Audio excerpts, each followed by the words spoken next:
Alright, so I'm back. So these actually turned out to be just fine. I put some, as you can tell, I cleaned them up, but I put some paper towel on them and they didn't get wet at all. But as you can see here, from the wood, it kind of changed where the leak was occurring. So I had to drain it all again and dig in more, and as you can see, I found the problem. So luckily they use a metal clamp here, and that allowed me to guess that this was the problem child, because there really wasn't much water here, but this rust color kind of gave me an idea that there was a problem. Sorry, I live close to an airport here.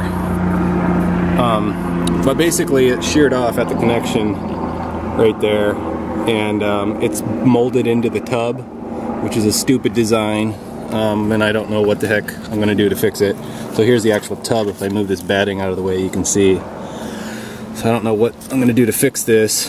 I'm assuming this is such a small line, it's probably a drip line or something, but as you can see, the connector broke off inside here. So I assume this is normally a nipple here that sticks out with this black piece, and then this piece of hose goes over it. So that's definitely the problem. I'm going to talk to my local spa company.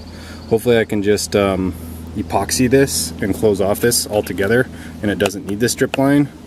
And that should fix the issue, but yeah, I guess we at least figured out where the leak was coming from. I'll report back when I find more.